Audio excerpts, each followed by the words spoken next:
it's, I like to spend a little bit of time on those thank yous because in some ways it's hard work doing what I do, but at least I get my name on the ballot and on the bumper sticker. And there's a whole lot of people who are doing a whole lot of work who they don't see their name on a ballot or bumper sticker. They're doing it because they care about Florida, they care about the country, and it is important that we acknowledge them. I lived in Honduras as a young man when it was a military dictatorship. I was 21, 22 years old, and people couldn't vote for their leaders. They prayed for the day when they could. And boy, it really made me take our process seriously to live in a place, and there's a lot of places like this all over the world even today, where people can't participate and choose. And so we need to celebrate the system we have, but celebrate everybody who participates in it. Amen. All right, we'll call this a Monday morning church service. Amens I'm very used to them where I worship. Very used to them. Let me tell you how proud I am to be on the ticket. There's a lot of things that I could say about Hillary Clinton, but I want to pick up. Bill Nelson said some personal things about Hillary, and I just want to offer you a personal insight to her. You know her bio. She was a lawyer with the Children's Defense Fund fighting for equal opportunity for young people. Then, as First Lady of Arkansas, maternal and prenatal health programs to help our community be healthier. As First Lady of the United States, doing so many good things during that time when the American economy started to really grow and succeed. As Senator, after 9/11, she made it a priority to get funds to rebuild her city, but also to get funds for our first responders who were injured in the attacks on 9/11. We called them our heroes, but it's more than just about a name. We owed them something because of their sacrifice. And then as a member of the Foreign Relations Committee in the Senate, I really liked her work as Secretary of State. She made the empowerment of women and children a core policy issue in dealing with nations around the world.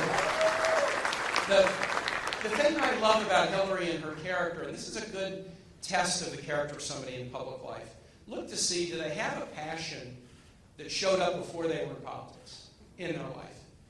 And have they held on to that passion throughout their life, whether they were winning a race or losing it, whether they were in office or out? Have they been able to hold on to it? Hillary has a passion, and it's the empowerment of families and kids. We got a lot of beautiful young people here. I'm seeing a number.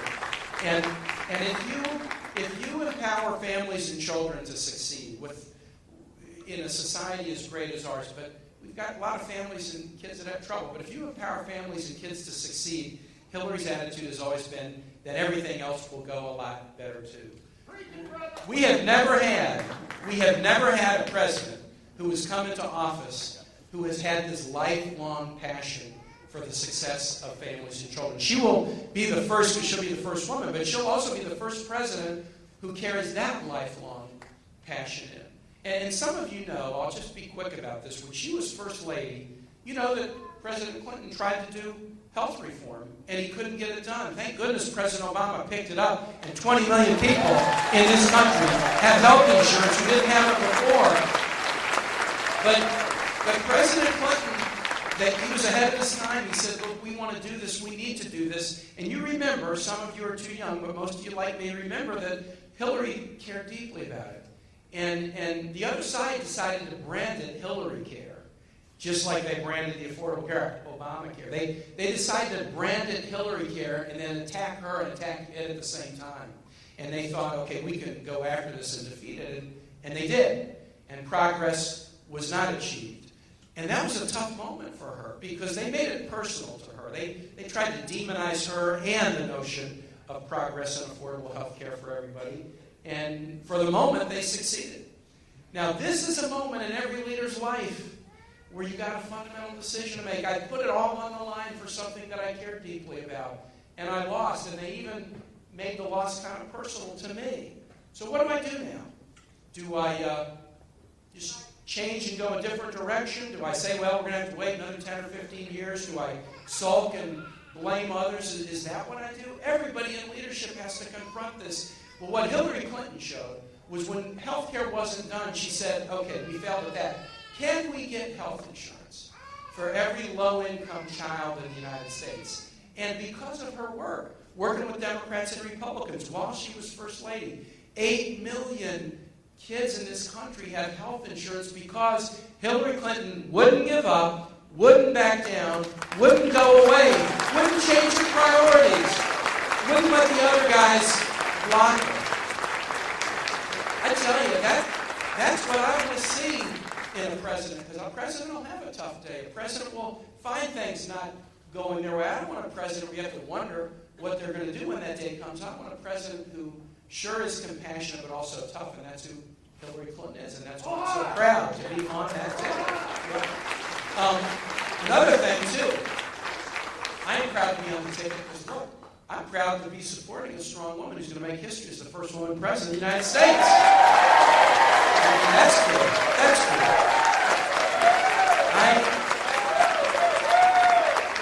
As I told you, up until this race, it's always been me, you know, in the top role on the bumper sticker, or the ballot, or the yard sign. I've run 8 races, and I've won 8 races, and I'm going to be 9-0 on November 8th. I'll tell you that. But when Hillary asked if I would join her, I just thought about, man, my whole career has been built on the support of strong women. My wife's a public servant, too, a great public servant. She's had to sacrifice, though, to enable me to run all these races. And I've had women campaign managers and cabinet secretaries and agency heads and donors and volunteers. And our voters, beginning with the presidential election in 1964, more women vote than men in presidential elections. So look, I have had a career where I've been able to get the spotlight, but it has been strong women who, in a very disproportionate way, have helped me have the career I have. So when Hillary asked if I would be in a supportive role to her as vice president, tell you, what I thought was, payback isn't hell, payback is great. Man, I am ready, as a strong man who's benefited from the support of strong women, to be a strong man supporting a strong woman. And I meet strong men like me everywhere who are very glad to support a strong woman to make history, and strong women everywhere who are so excited that we can make history this year. And that's a cool thing about this race. How cool it is to be involved in politics in a race that is historic. All races are important to a community or city, but this one is important, and it's historic, and I dare say it's like existential. This is an existential race. Si se puede. Juntos podemos. Vamos a ganar por su apoyo. Si se puede. It's an existential race. I just want to talk about a couple of issues and then tell you how we're going to win. But I'll start with the vision thing. Hillary's got a vision for the country. She chose, some of you have T-shirts and buttons, she chose the vision, Stronger Together. That's what the campaign is about, because that's what Hillary Clinton sees when she looks at you, and that's what she thinks is the direction our nation needs to go. Stronger together. Stronger together. Here's what she means by it. This book is filled with our plans and policies because we think you're entitled to know the details.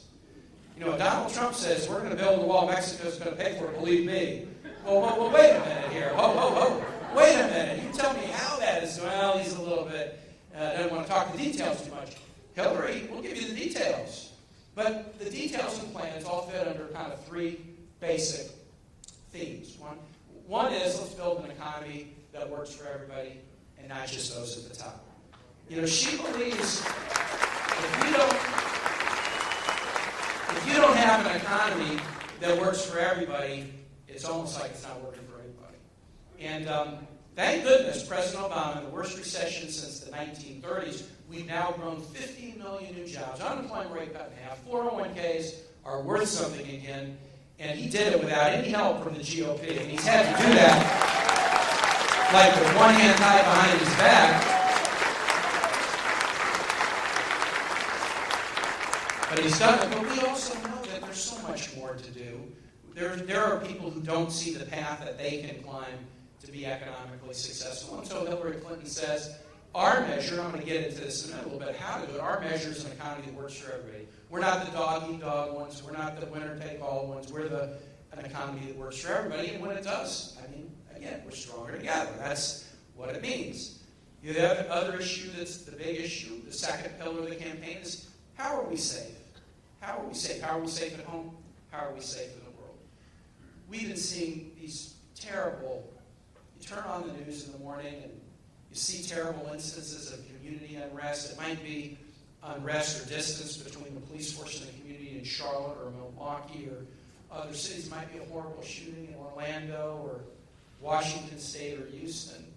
Well, what are we going to do to live together more peaceably at home? Well, Mr. Mayor, I was a mayor with a police force and a governor with a state police force, and I know what you do is you build bridges between law enforcement and the community where people have trust and confidence in each other, and the better you do that, the safer you get. Donald Trump the other day was responding to one of these incidents and says, what we need is more stop and frisk. Now, if you do more stop and frisk, what you do is you widen the gulf and the gap between law enforcement and community, and then that's dangerous for the community and it's dangerous for law enforcement. But if you build bridges, you're stronger together. How about abroad? Donald Trump thinks you build up a wall and then you just tear up alliances. Like, who needs NATO anymore? And you can diss Mexico and other nations. I'll tell you, the only way to be safe in this world today, I have a boy who's an infantry commander in the Marine Corps. He's deployed overseas for the second time. Right now. He's overseas right now. And I know strong men, we got to have it. I'm on the Armed Services Committee. But if you don't have strong diplomacy, strong alliances, it's like you're fighting with one hand. How do you defeat terrorism in a world like this? Well, on the battlefield in Iraq and Syria, our military, working with others, doing a good job of shrinking down, just using ISIS as shrinking down their space. But then they decide, well, maybe we can inspire an attack here or there. The only way you stop that is sharing intelligence with allies. Here's somebody that's traveling you've got to pay attention to. But if you tear up alliances like Donald Trump wants to get rid of NATO, who are you sharing intelligence with? And who's going to share intelligence with you? The Donald Trump tear up alliances strategy is going to make us weaker, not stronger. But the Hillary Clinton Secretary of State pro-diplomacy, pro-alliance is going to make us stronger. We're stronger together. And then the last pillar of the campaign, the third pillar, is just a pillar. This should be so simple. Anybody who went to kindergarten knows this. We are better off if we respect one another. I mean, let's have a community of respect where everybody can be around the table. Where everybody can be around the table. This is what Hillary Clinton believes. She's worked for it her whole life. This is what I believe. I was a civil rights lawyer for 17 years fighting for equal treatment in the housing industry for people who have been discriminated against either because of the color of their skin or because they or a family member had a disability. Let's just treat everybody as equal. Let's celebrate the beautiful diversity of God's creation. And that's what the third pillar of our campaign is. And we're up against a guy who thinks it's okay to make fun of people with disabilities. Who thinks it's okay to ridicule people if their parents are Mexican American. Ridicule or even suggest people should be treated as second class if they choose to worship as Muslims in a nation that prides herself on religious liberty. Even saying offensive things about women that I don't even like to repeat that he thinks is fine. I want a community of respect. I don't want a community of division. And I got a feeling that is something that all get to.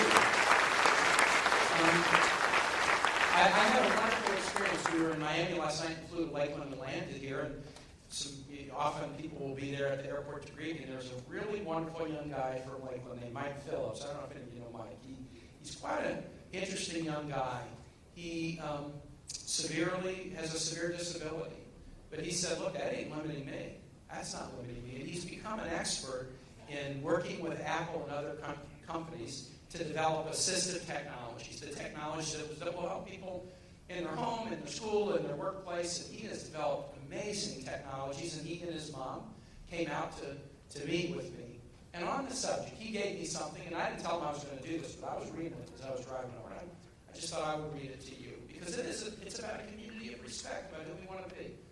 It's from Mike Phillips. Senator Kaine, it's an honor to meet you. You're a part of a very unique campaign, the sort that I always hope to see. You and Secretary Clinton are running a presidential campaign that consistently talks about people with disabilities. You have actual disability policy written. I've been waiting my entire voting life for candidates like you and Secretary Clinton, candidates who know about and care about disability issues. I really believe that the federal government is America's heart. It steps in to right America's wrongs. Slavery's in, desegregation, women's rights, LGBT rights, all instances of the federal government stepping in and doing what was right. Now I hope that you and Secretary Clinton will push disability rights for it. I hope you'll help to end the false perception that we're broken, that we're less than. I never wanted to not be disabled. I wouldn't be me otherwise. I simply want the tools to, as a fine Methodist lady once put it, live up to my God-given potential. That's all anybody wants, really. Some just need help accessing those tools. I'm fighting for you and Secretary Clinton this election cycle because I know you're fighting for us, all Americans, including Americans with disabilities. Man, that gives me some energy. That's what the campaign is about. We're stronger together. We're stronger together.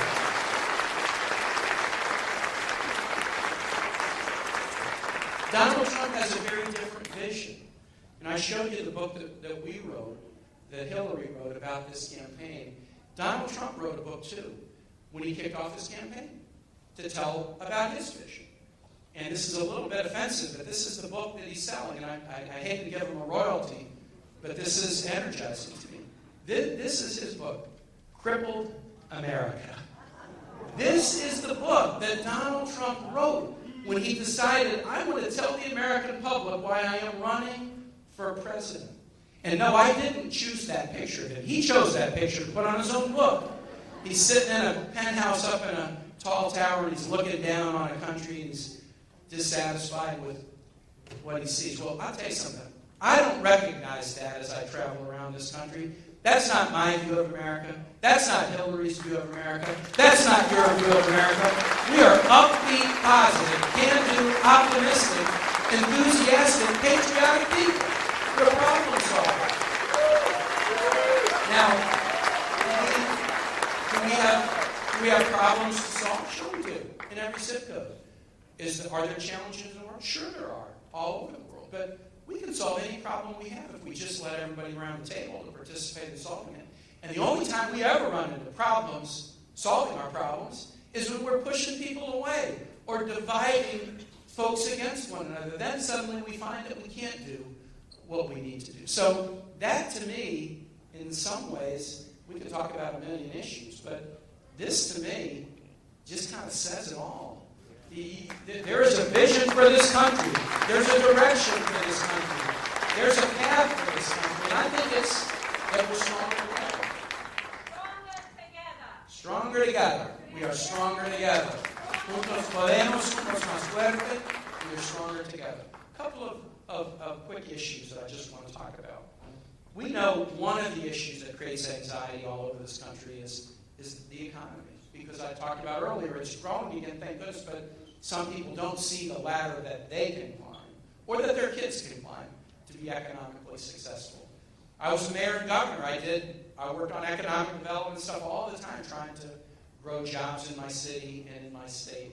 I know a little bit about this, but I was also a civil rights lawyer who cares deeply about equity, that the opportunities shouldn't just be for some, but they should be for everybody. Hillary and I have a plan. We have two big pieces of legislation in the first 100 days. And the first one is this, the biggest investment in jobs since World War II. We're going to make a huge investment in jobs. Infrastructure.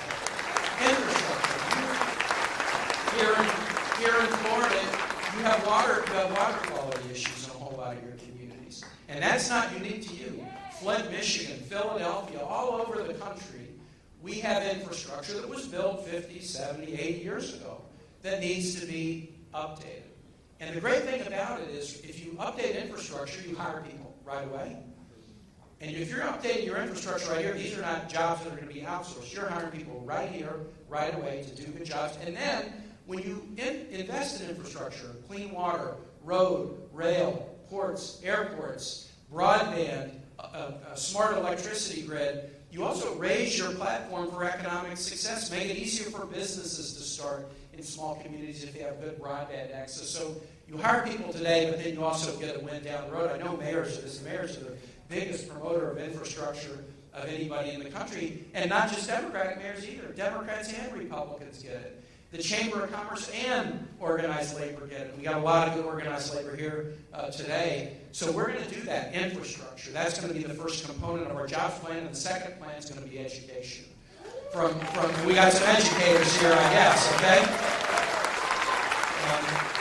And that means high-quality early childhood education, pre-K, which is such a good investment, celebrating great teachers in K-12, and rebuilding old and crumbling schools, and then making a big, bold commitment on higher ed that you shouldn't have to mortgage your future to have a future. People should be able to go to college debt-free in this country. Other countries can do it, and we can't too. We focus in our economic plan in the first 100 days on small businesses. I met a number of small business owners as I was taking a few photos, because 2/3 of the new jobs in this country are small business jobs. My dad ran a welding and ironworking shop with 5 employees in Badyear and 10 in Goodyear. Classic American small business. But my brothers and me through college, and my dad's business judgment put his workers' kids through school. So small business is a real focus for Hillary and me, because we both grew up in a small business family. So this is an economic plan. And then fairness, making sure that the minimum wage is increased so you don't work full-time and then be under the poverty level. We shouldn't do that in this country, but if you work full-time for minimum wage, and 65% of people who are women, and you have a dependent, you're going to be below the poverty level. So minimum wage, equal pay for equal work. These are basic fairness concepts that will be part of that opening the 100-day investment. We're very, very excited about it. And I'll say this. The cool thing about the plan we have on the table is that Donald Trump actually does have an economic plan on the table, too. And the company that's analyzed it, that's nonpartisan, Moody's Analytics. In fact, the chief economist at Moody's was John McCain's chief economist when he ran for president in 2008. They analyzed the Hillary Clinton economy plan, the Donald Trump economy plan, and they said if the Clinton plan is enacted, at the end of her first term, we will have 10.5 million more jobs. And if the Donald Trump plan is enacted at the end of his first term, we will have lost 3.5 million jobs and be in a lengthy recession. The difference between the Clinton plan and the Trump plan, 14 million jobs. That's why I say Hillary Clinton will be a your hired president and Donald Trump will be a your fired president.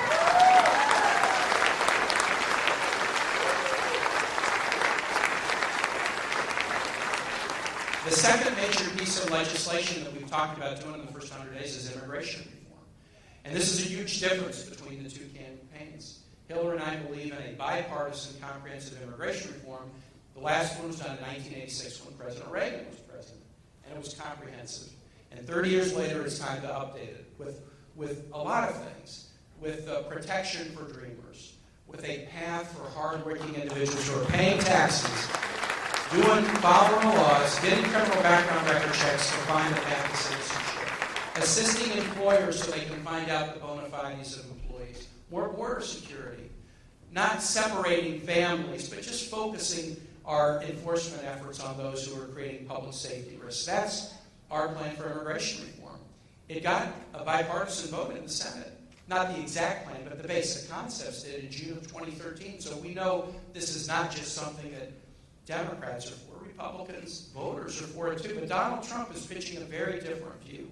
He wants to be deportation nation.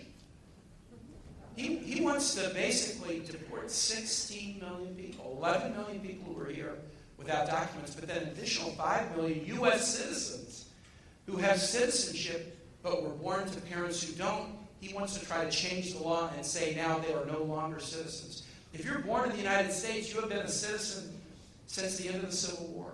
We fought the Civil War because the Dred Scott decision said an African-American person, free or slave, born here or not, could never be a citizen, nor could their kids or grandkids ever be a citizen. And so that led to the Civil War and then the rewriting of the Constitution so that people who are born here are citizens.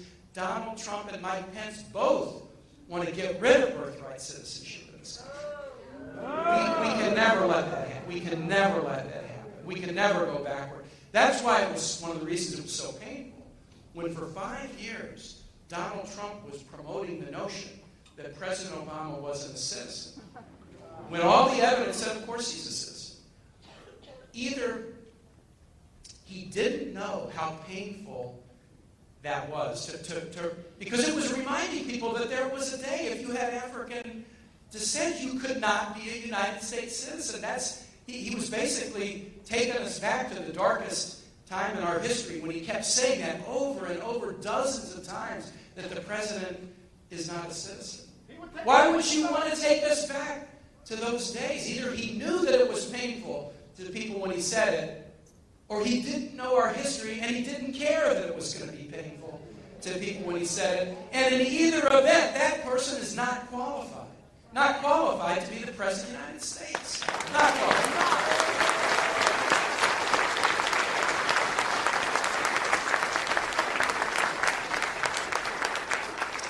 Last issue I'll talk about the debate and how we win is national security. I told you I care really deeply about this because Virginia, like Florida, very military state. I mean, I just see an awful lot of vets here, and probably an awful lot of you. Raise your hand if you're a vet or a military family. Right? So we've got a lot of people here.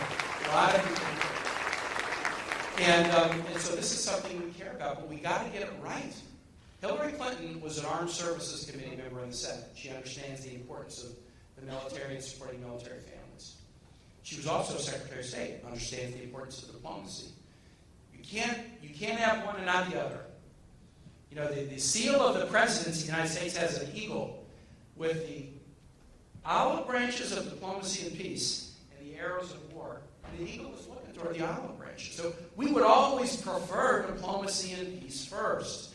Truman actually changed the eagle's face when he was president to make sure that the American preference would always be diplomacy and peace. But we have to have a strong military because it's a dangerous world. We have to protect ourselves. As an Armed Services Committee member and a Secretary of State, Hillary gets that. She gets the balance. Donald Trump repeatedly has said the American military is a disaster. You do not know how mad that makes me. Because 2 million young men and women volunteer to serve in a time of war, risking their lives, risking their friends' lives, and they do it out of a patriotic desire to serve their country. And they're going to have a guy who's running for commander-in-chief calling the military a disaster. A guy who made fun of John Hero. John McCain, he's no hero because he was captured. I like people who weren't captured. Who would even think of that? Much less let that come out of their mouth and want to be commander-in-chief at the same time. You got to be kidding me. And then you saw how Donald Trump, kind of went after this Virginia family, the Kaine family that spoke at the convention and challenged Donald Trump for some of his anti-Muslim positions. And they stood there and they said, hey, look, we're a Gold Star family. We're a proud Muslim American family. Our son volunteered to fight terrorism, and he lost his life trying to save the lives of other people in his unit. Don't you tell us that Muslim Americans can't be patriotic people. Don't you tell us about sacrifice. And instead of doing what any smart person would have done, he should have said, I'm sorry. No, he doubled down and he attacked the family. How come the wife wasn't allowed to talk? And then she had to come back and say, because I can't take a microphone and talk about my son. I'm still too emotional about it 10 years later. I mean, what kind of person does this who wants to be commander-in-chief? He hasn't read the Constitution. In terms of protecting our nation and keeping us safe, I mean, I'll tell you this. I trust Hillary with my son's life. I know her. If she has to grapple with the hard national security, she's a good listener. She's going to get good people around her. She's going to cross-examine them. She's going to weigh the diplomacy and the use of military force, and she's then human like the rest of us, but she's going to do everything she can to make that decision the right way.